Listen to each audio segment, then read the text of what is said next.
egoFM mit einer ganz großartigen Künstlerin, nämlich Aura Dione. Hi, nice to meet you. Nice to meet you.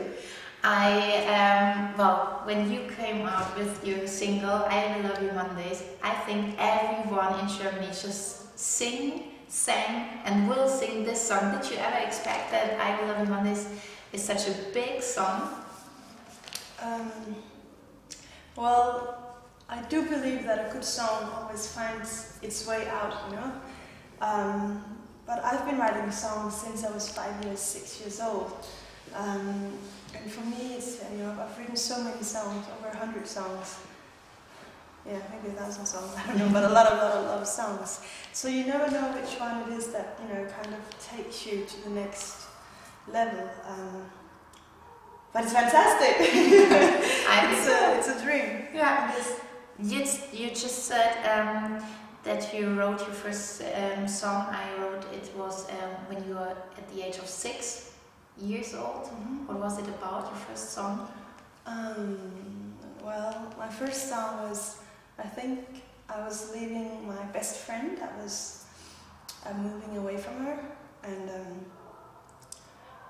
I just remember making this song to her, so if she would ever miss me, she could just sing the song and I would be right there close to her. Oh, that's so nice. Very nice, very cute. On your webpage is the remarkable sentence to read: your style should be called better art for a better world. So do you want to be a better world with your music, like be it an art too? Well, of course music is art. It's a way, every way we can express ourselves kind of becomes art, I would say. Music for me is a way where I can, be totally honest, and sometimes it's easier to sing about the things that are difficult to talk about. And it comes from somewhere deep inside, and for me that's where you find good art. Mm-hmm. And you were born in a very multicultural family, so with your mother or your father were influenced by hippie roots, and you too. So is this what Aura Dione makes so special and so cool and stylish? I don't know. Of course, it's just normal that you are influenced by your parents. And I think my parents, they were actually pretty cool, They gave me a lot of freedom, and they helped me with, music in my life. And I would sit, so often listen to all the records and cassettes, and, just have my own total musical world. And because we were traveling a lot when I was a child on a boat, there's not much you can do really, so I was just, kind of bound to just what can I do? Oh, I'm just gonna, play. We had a small piano now and sit like this and make small songs and stuff like that. So I guess the family influence has had, of course, a big impact on me. You just said you traveled around the world, so it was on a boat, right? You did on a sailing boat. Yeah, we did travel a lot on the boat, but also when I was 17, I was like, I really love going to school, and I loved, reading books and becoming more and more clever. I think that's very important. But I also knew that I just had this big urge inside of me that I just really wanted to make music. And I knew that 3 years in high school and then, off to university just wasn't, the right path for me. I knew that I wanted to make music. I could feel it, just really feel it in my stomach. Mm-hmm. And then I said, fuck it all. I'm gonna travel across the world with my guitar. And this was before, I even had a Visa card or anything. Yeah. So I just had, I don't know, $100 or something, and my guitar and my cowboy boots. And I went to Australia. I stayed there for actually 2.5 years. I just, playing in the streets and playing in clubs, and started touring a bit and just got to know myself really well. It was very, I think, inspirational and very important time of my life during where I am today, because I really learned a lot about being on your own and I could really feel that I wanted to make music because I was just there, you know, it's just me and my guitar, so we were just fighting it together. But now it's not just you and your guitar, it's a lot of people in front of the stage, so how did this came? So when was the point where you know, okay, now it's a professional way?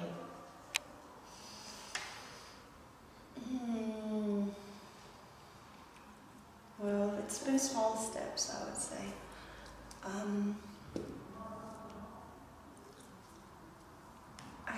I thought I was ready when I was 10, you know? Okay. And then I thought I was ready when I was 13, and when I was 15, and when I was 17, and definitely when I was 20. So, when I go back in time and I listen to my first recordings from back then, they are crap.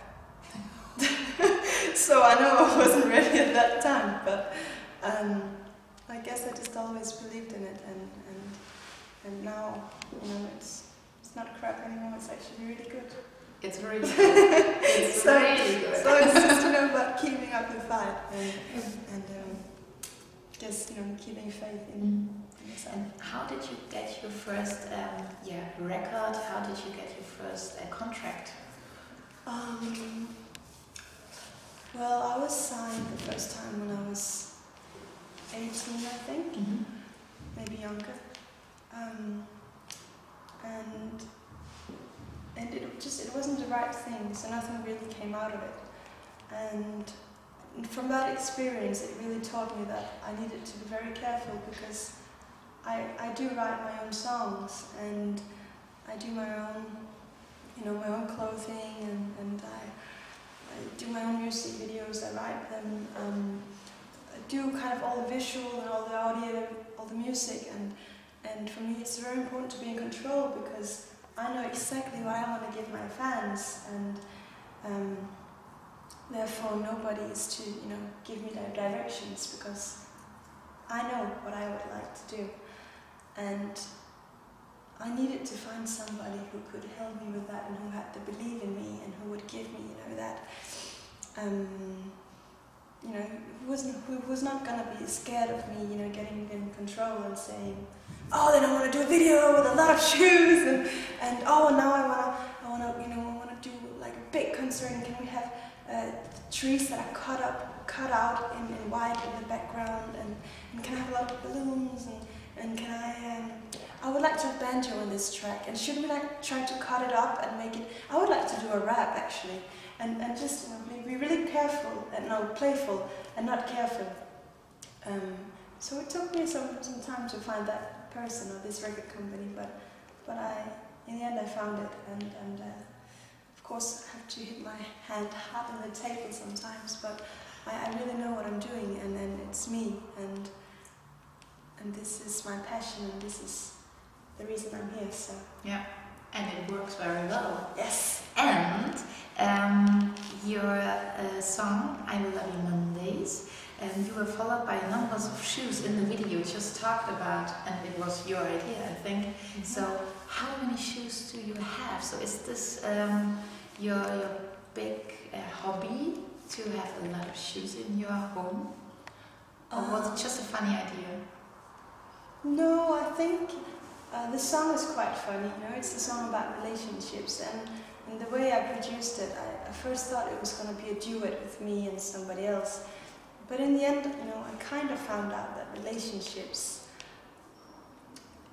you know, you have a relationship to yourself as well, and you need to make that work before you actually start up trying with somebody else. So I ended up doing the male vocal myself as well. So I toned my voice. I can do a test, but I will love you Monday, and then goes, I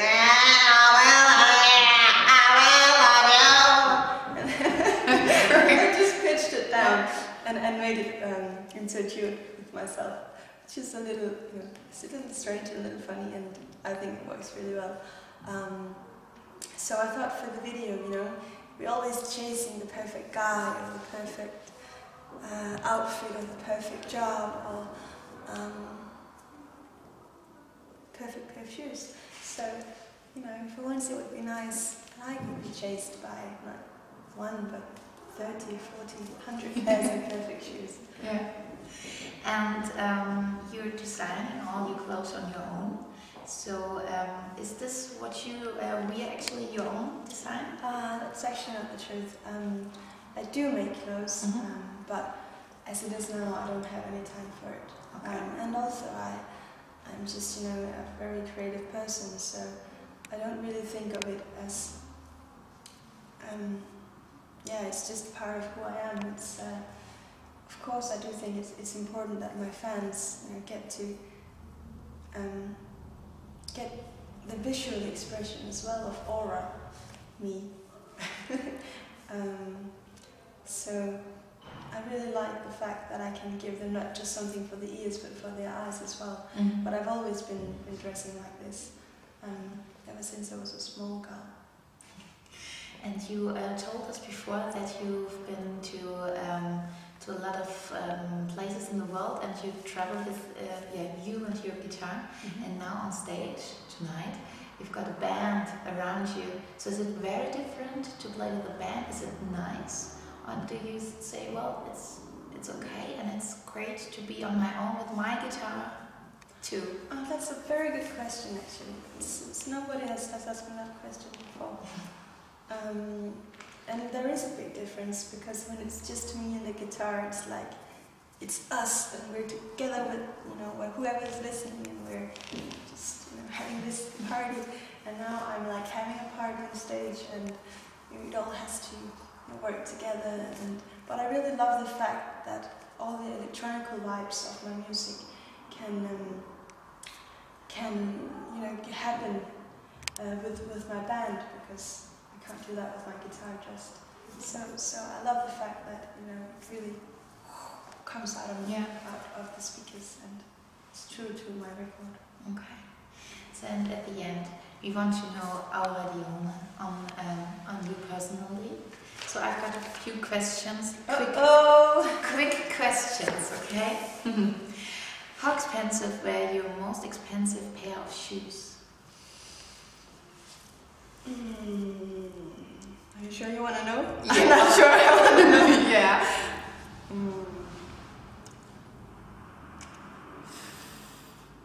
1,500 euros? Yeah, that's too much. What pair of shoes? Which designer? It was, they were actually, first it was a pair of Louis Vuitton shoes, but then I got them custom made.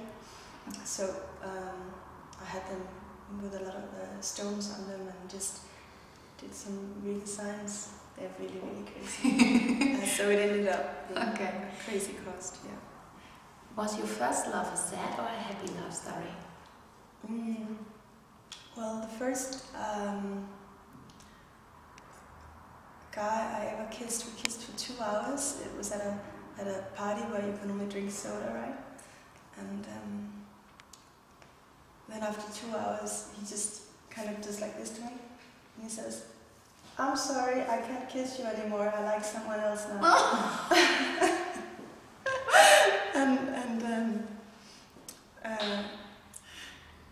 And I was so sad. I just remember coming home and just having this feeling in my stomach I never had before. And I couldn't eat for 3 days, and I had the curtains from the window that were down, and it was just listening to REM, the love songs, and being very, very unhappy, not knowing why.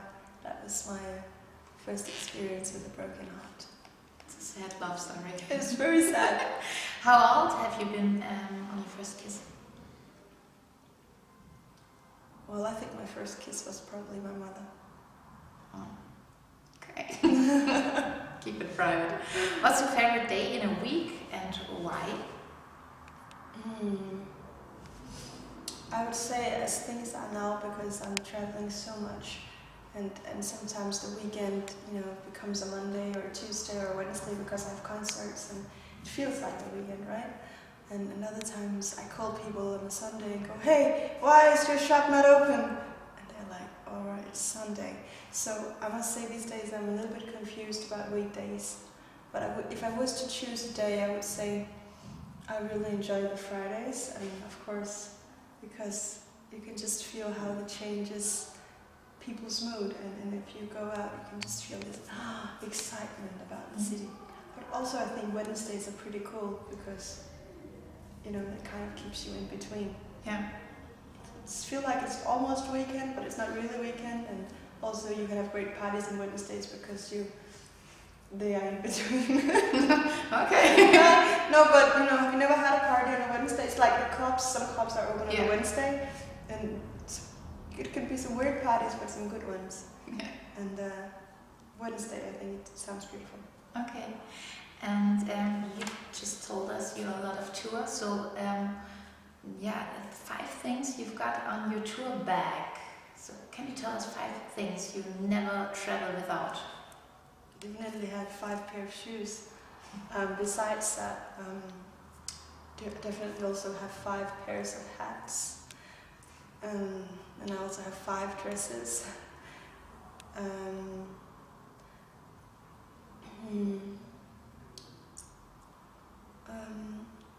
I usually have a lot of books with me as well. At the moment I'm trying to, I'm writing the storyboard for my next video, so I have a lot of picture books with me, just a lot of photographer books and old fairy tales, Russian fairy tales, and English poetry, and I always have a notebook with me as well. Okay. When I just see something, a word, write it down, and it comes into a song one day. Okay, great. Maybe we are in a song one day. Maybe. German guys, the last question. German guys, Yes. hot or not? I met a pretty hot German guy. What was his name? He was an actor actually. I just saw this movie with him, and the video, like you did a video with him? No. No. You saw him in it. What is his name? He's Max Riemann. Okay. I think he was pretty hot in that movie, yeah. Okay. Maybe you see a lot of hot guys tonight on the show. Well, maybe. So we wish you a great evening, great night tonight in Munich. Thank you a lot. This is great hour at Dione. Thank you. Thank you for